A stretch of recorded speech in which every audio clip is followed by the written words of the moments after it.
বলি না, ওটার জন্য খুব একটা পানিশমেন্ট আপনাদেরকে দিই না। কিন্তু যে লোকের ভাড়া 80 টাকা, ওই লোকটাকে আপনি 200 টাকা ভাড়া নিচ্ছেন কেন?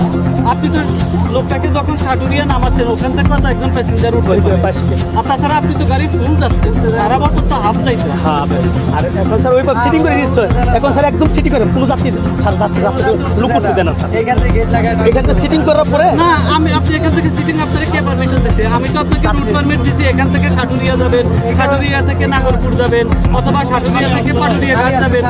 আপনার রুট তো আমি সেইভাবে দিচ্ছি আপনাকে।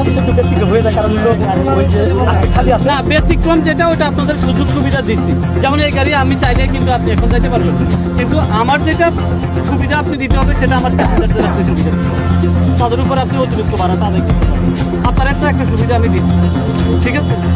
আপনারা যারা আছেন নর্মাল যাত্রী সবাই যেটা লিগ্যাল ভাড়া এটা দিয়ে গাড়ি তুলবেন।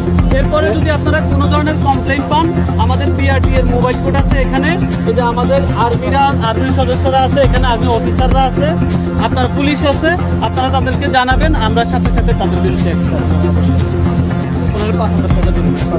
এটা কিন্তু আমি জরিমানা করিনি, আপনাদের সতর্ক করছি যে আপনি আপনার অপরাধটা স্বীকার করেছেন, এজন্য আমি আপনাকে ছেড়ে দেবো। আপনারা সবাই গাড়িতে উঠেন। আমরা তো সবাই কাউন্টার যে আমাদের আছে, হ্যাঁ, আপনি আপনার যত কাউন্টার আছে যাত্রী কিন্তু আমাদের বের করতে দিতে হবে। বের করতে দেবে।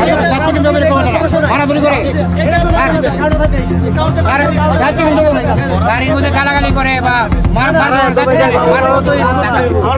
সলিউশন হয়ে গেছে তো। আপনার যে কাউন্টারে পারমিশন আছে, আপনি সেই কাউন্টারে যদি আপনার সিট খালি থাকে আপনি যাত্রী নেবেন। ঠিক আছে। এখানে যে ঘটনাটা ঘটেছে সেটা হচ্ছে, ধরেন একটা বাস এখান থেকে ছেড়ে যাবে, সে সাটুরিয়া যাবে, তারপরে পাটুরিয়া ঘাট যাবে, অথবা ধরেন সাটুরিয়া ঘাটের পরে আবার নাগরপুর যাবে, কিন্তু প্যাসেঞ্জারের কাছ থেকে ভাড়াটা নেওয়া হচ্ছে লাস্ট স্টপেজ পর্যন্ত। এখন এটা তো সে নিতে পারে না। প্যাসেঞ্জারের অভিযোগ হচ্ছে যে আমি 80 টাকার ভাড়া, লাস্ট স্টপেজের ভাড়া 200 টাকা পর্যন্ত কেন দেব?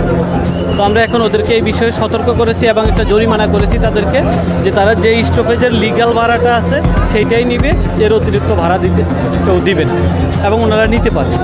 আর যদি এই ধরনের অভিযোগ আসে, আমরা ভ্রাম্যমাণ আদালত আছি, সবসময় আমরা এখানে বসে আছি, আমাদের কাছে অভিযোগ দিলে আমরা তাৎক্ষণিক আবার ব্যবস্থা করি।